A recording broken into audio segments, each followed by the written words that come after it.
Welcome back, everybody, to another edition of 10-Minute Theology. 31 days of the Psalms, and we've made it to day 28. Psalm 139 today. Boy, it's a topic-packed psalm. Let's go ahead and jump into the text. Psalm 139, starting in verse 1. O Lord, you have searched me and known me. You know when I sit down and when I rise up. You understand my thought from afar. You scrutinize my path and my lying down, and are intimately acquainted with all my ways. Even before there is a word on my tongue, behold, O Lord, you know it all. You have enclosed me behind and before, and laid your hand upon me. Such knowledge is too wonderful for me, it is too high, I cannot attain it. Where can I go from your spirit, or where can I flee from your presence? If I ascend to heaven, then you are there. If I make my bed in Sheol, behold, you are there.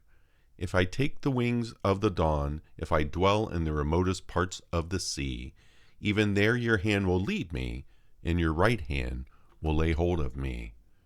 If I say, surely the darkness will overwhelm me, and the light around me will be night, even the darkness is not dark to you, and the night as bright as the day.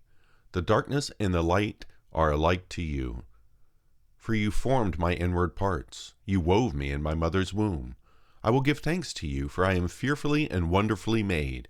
Wonderful are your works, and my soul knows it very well. My frame was not hidden from you when I was made in secret and skillfully wrought in the depths of the earth. Your eyes have seen my unformed substance, and in your book were all written the days that were ordained for me, when as yet not one of them. How precious also are your thoughts to me, O God! How vast is the sum of them! If I should count them, they would outnumber the sand. When I awake, I am still with you. O that you would slay the wicked, O God! Depart from me, therefore, men of bloodshed. For they speak against you wickedly, and your enemies take your name in vain. Do I not hate those who hate you, O Lord? And do I not loathe those who rise up against you? I hate them with the utmost hatred. They have become my enemies. Search me, O God, and know my heart. Try me and know my anxious thoughts. And see if there be any hurtful way in me, and lead me in the everlasting way. That's Psalm 139. As we look at it, tremendous amount of content in those verses. And I tell you, for the era that we live in, this is just a very important psalm, especially with some of the content that we'll talk about here. For starters, it's good for people to remember that we are completely known by God. He's not confused by us. He fully understands us. When people think that no one understands them, God knows exactly what it is that they're struggling and what they're going through. And just look at some of these verses here at the beginning. Look at verse 1. O Lord, you have searched me and known me. 2, you know when I sit down and when I rise up. You understand my thought from afar. So not only does he know our actions, what we're doing and why we're doing it, he understands the thought processes behind that as well. Fully understands what it is we're experiencing and what we're thinking. People forget about that today. They think they can hide things from God, and they think they can hide their thoughts and their intentions from him, and they are fully laid bare before him. Look at verse 3. You scrutinize my path in my lying down. In other words, he's analyzing it. He knows why we're doing it. He's observing us, and he knows everything about it. Again, the thought processes behind it, and are intimately acquainted with all my ways. Intimately acquainted with all my ways. Knows exactly what's going on. Verse 4, even before there is a word on my tongue, behold, O Lord, you know it all. Knows what we're going to say before we say it. Amazing, amazing when you think about that. People downplay who God is anymore. Some people have reduced him to the big buddy in the sky, or the genie in the magic lamp that they just rub it when they need it and get what they need. And that's not who God is. Look at verse 5. You have enclosed me behind and before. You laid your hand upon me. He encircles us. He's all around us, and he can control us, protect us, but also discipline us. But again, don't forget that he is fully aware of who you are. Again, we're completely known by God. Another interesting point in this one. We cannot escape God's presence. So not only does he fully know who we are, but we can't get away from that either. We can't hide from him. Look, verses 6 through 10 here, just amazing. Verse 6, such knowledge is too wonderful for me. It is too high. I cannot attain to it. Verse 7, where can I go from your spirit? Or where can I flee from your presence? Verse 8, if I ascend to heaven, you are there. If I make my bed in Sheol, behold, you are there. Verse 9, if I take the wings of the dawn, if I dwell in the remotest part of the sea, even there your hand will lead me, and your right hand will lay hold of me. Again, really the psalmist is expressing here how you can go to the vast parts of the earth and it doesn't matter. Even today, right, we're in our quote-unquote modern day environment where we have space travel. You're still not getting away from God. He owns it all. He knows it all. He made it all. And he controls it all, which is absolutely amazing to think about. So we're completely known by God. We can't escape God's presence. Boy, this psalm really talks about the sanctity of life. And it's amazing today the debates that go on about it. People want to have conversations about when life begins. People want to have conversations about whose right is it. You know, it's a right for a woman to do what she wants with her body. Okay, 50% of the time the child is a female.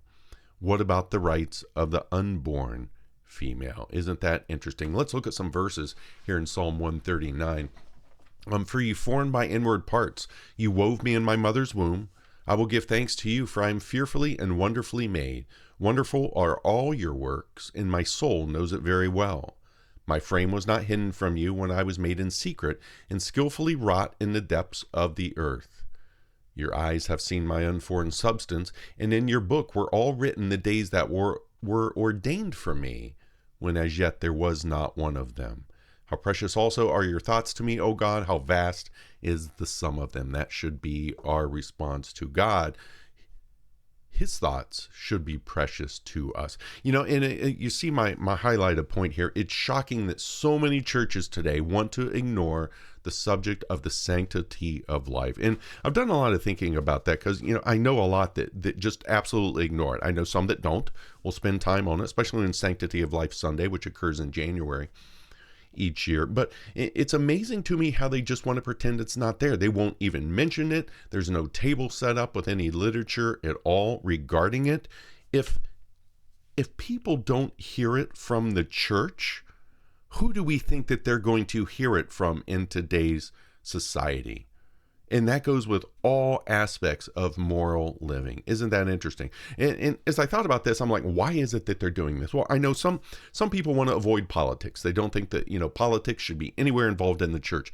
But what about morality? The sanctity of life is not about politics.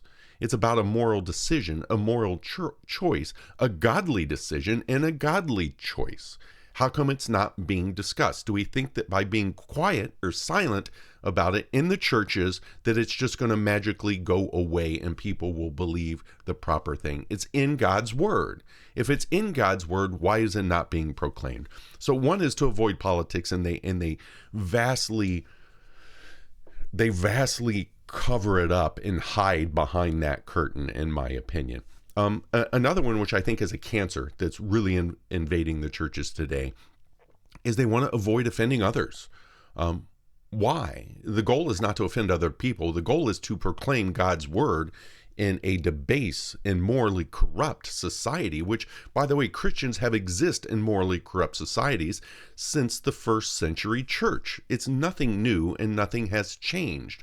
But now we think that we shouldn't offend others, and if something is in there that offends them, well, we should just gloss over or maybe not even address it at all. Why? Why is it that we think that that is okay in the church today? I don't know. Again, if they don't hear it in the church and it's in God's word, where do we think that they're going to hear it?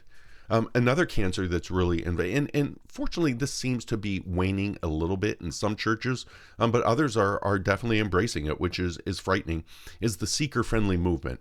And this centers around not wanting to offend others. So you want to get people coming to the church. People have to keep coming, especially in the big churches, right? We got to keep coming. We need more people. We got to get more people. And you look at the stats of attendance, as a measuring stick of how well the church is doing. How about we take a spiritual poll of the crowd? Let's see, how are they operating in their Christianity on a day-to-day, week-to-week basis? Are they growing in God's word, and are they growing in serving Christ? Yes or no? And you have to be able to distinguish that.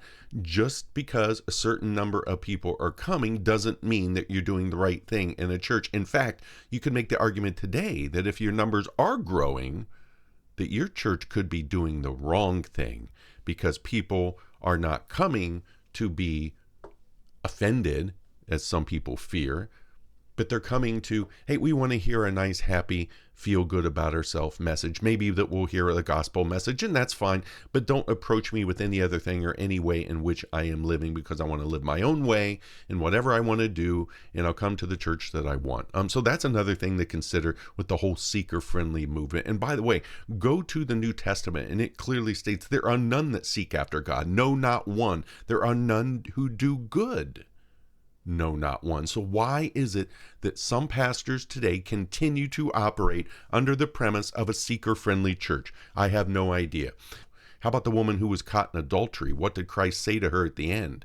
He said, "Where are your accusers?" when they had gone away. And he said to the woman, then, "Go and sin no more." He was reminding her that what she was doing was sin, and it was not okay. Go sin no more. Where are those messages in the church today? Another thing that is shocking in the church too, as you hear the message, and you may think we're getting off track, but we're not, because all this is really relevant to this, is another reason that they won't bring up sanctity of life or any other moral issues that they feel are a cultural related thing, and they're afraid, even though the Bible speaks out about them, is that they say, well, we need to focus on the church and on God in the service. Okay, that's great, but how come you spend so much time doing sports analogies? How come you actually spend time from the pulpit talking about the most recent high-profile sports event that occurred over the weekend or during the week? How come you'll take time to do those things, but you won't talk about moral sanctity? How come you'll do those things? And how about all the ridiculous stories that are told from the pulpits these days as illustrations? Because for some reason the preachers are taught in seminary, and by the way, I've been to seminary, so please don't tell me that this isn't correct.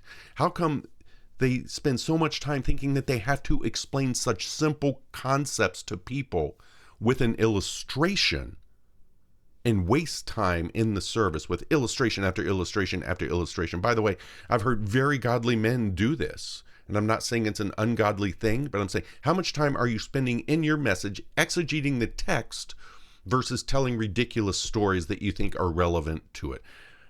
That I just haven't figured out either. But yet they'll spend all this time on other things, but the main point here, they refuse to talk about the sanctity of life. And the bottom line is that they are scared of losing people over it, period. If they don't hear it in the church, where are the people going to hear it? So closing thoughts here in Psalm 139. Let's just read these last verses, these middle verses here again, I guess we should call them. For you formed my inward parts, you wove me in my mother's womb. I will give thanks to you, for I am fearfully and wonderfully made. Wonderful are your works, and my soul knows it very well. My frame was not hidden from you when I was made in secret and skillfully wrought in the depths of the earth. Your eyes have seen my unformed substance, and in your book were all written the days that were ordained for me, when as yet there was not one of them. How precious also are your thoughts to me, O God! How vast is the sum of them. Are God's thoughts precious to us? Think about that one. Dwell on verse 17 this week. Throughout your day, throughout your week, it's a good one to consider. That'll bring us to a close of an extended episode, I guess, today of 31 Days Through the Psalms, day 28. I pray you're all doing well. We'll see you tomorrow for day 29. God bless.